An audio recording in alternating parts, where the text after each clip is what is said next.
What up, Fight World? It's your boy Ego, and I'm back with some more boxing. Back with my segment, The Rundown. Felt it was necessary in the rundown. I give you multiple topics and bullet points of boxing because oftentimes, like now, there's a lot to talk about, so I just condense it all into one video. So, without further ado, I want to talk about the announcement. Danny Garcia, Lamont Peterson, and Daniel Jacobs are going to be headlining a Golden Boy return event to the Barclays Center Saturday, August 9th. Now, August 9th was initially supposed to be the Kell Brook, Sean Porter date, and for whatever reason, the date is postponed. It's all in the air. We don't know. I have two videos talking about that, so if you have questions on the Kell Brook, Sean Porter status, check those videos. We're kind of in limbo with that. So they did announce, Golden Boy announced that this is the fight card that's going to be on the lineup. So I want to spend some time talking about that. You have Danny Garcia versus Lightning Rod Salka, Lamont Peterson in a separate bout facing Edgar Santana, and then you have Danny Jacobs, who survived cancer. He's going to be fighting Jared Fletcher. Now, I must truly say, in all honesty, I'm very fucking disappointed with this fight card.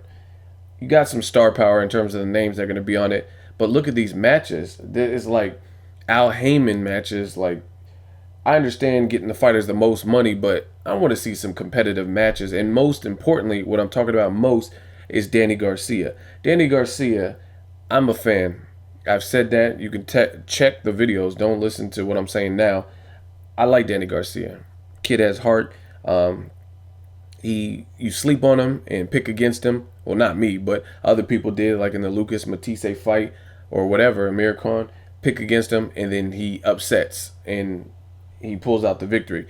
I thought in his last fight he lost. Now, I interviewed Mauricio Herrera, who also feels he beat Danny Garcia and was robbed in the scorecards. And to come back from that, you're fighting a guy like Rod Salka, who most of you guys couldn't even recognize if you're at a grocery store. If you're at Publix or Walgreens, you wouldn't even know who this motherfucker is. So I think ever since the fight with Lucas Matisse, Danny Garcia, career-wise, he was like inclining and reaching a crescendo, and then after Lucas Matisse, he kind of backtracked.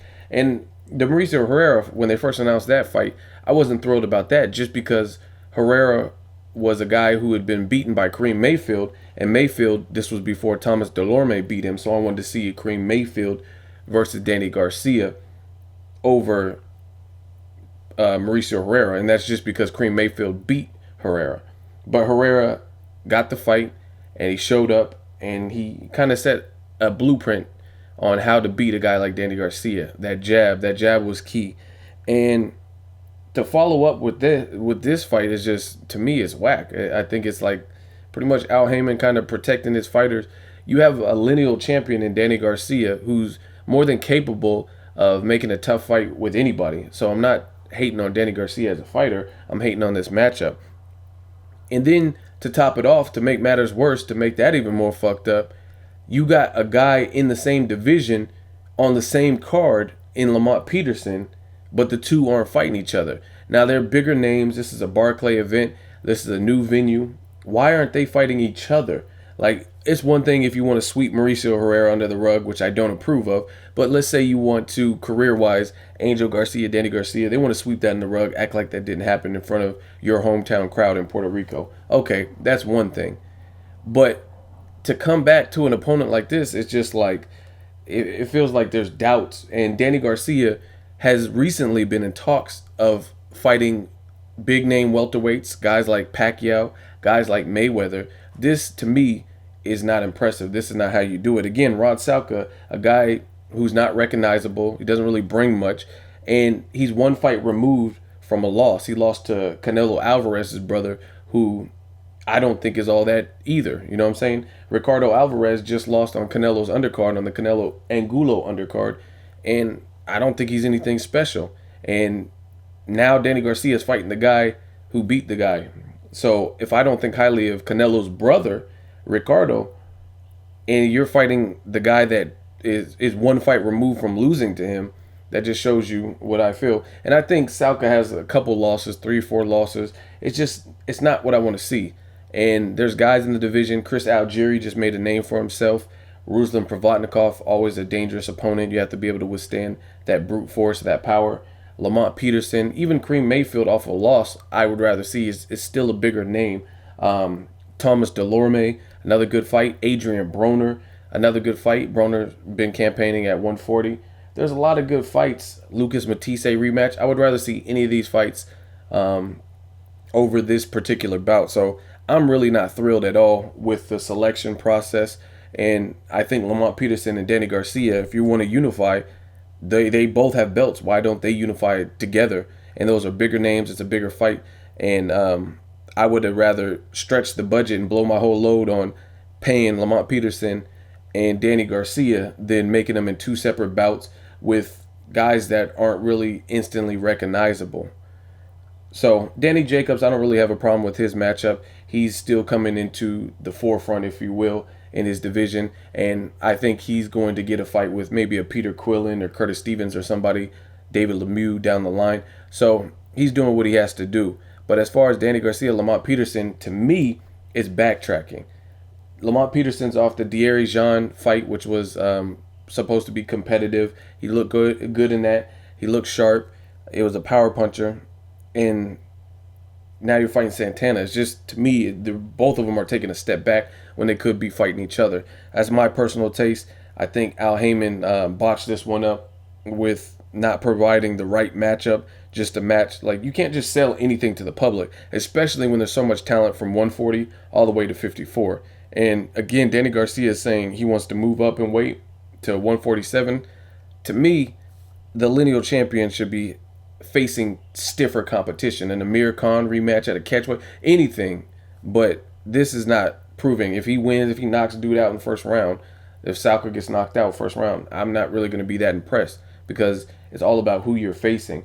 And he's coming off of win/loss. A lot of people thought he lost. So Danny Garcia, as the lineal champion, I expect more.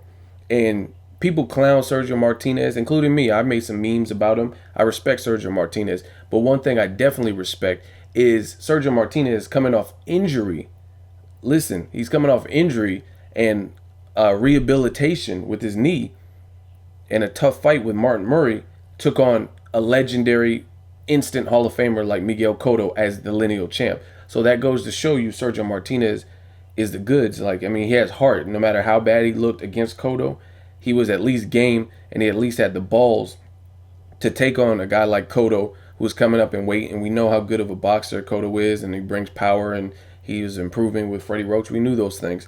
And to me, that says a lot about Sergio Martinez. So the people that are clowning Sergio Martinez, it's not really just, because at the very least, he's a lineal champion, and he at least embraced fighting a future Hall of Famer and coming no tune-up fight or nothing. Now you got Danny Garcia, who won his last fight technically, and he's fighting a guy like Salka. So again, I'm not really thrilled with this fight card. Wanted to talk to you guys about that. In other news, they're talking about making Curtis Stevens and Hassam Nadam, and I'm looking forward to that fight. I reached out to some people, some connects, and I think is really in talks.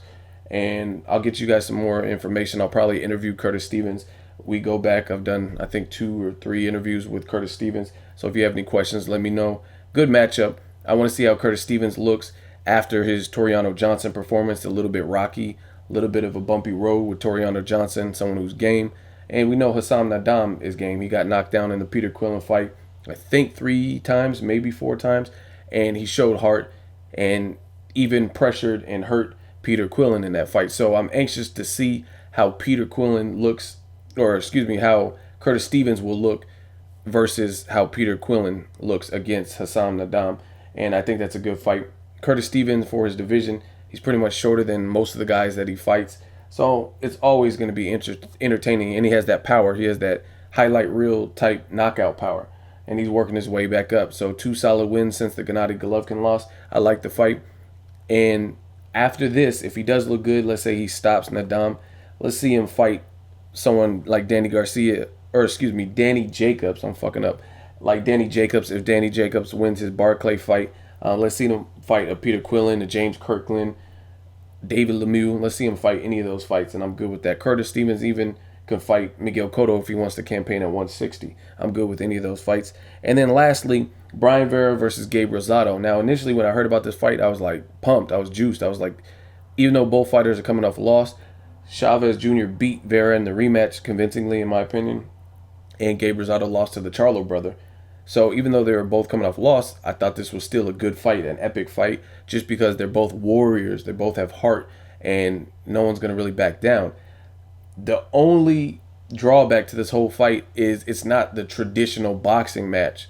And you guys are like, what the fuck do you mean, Ego?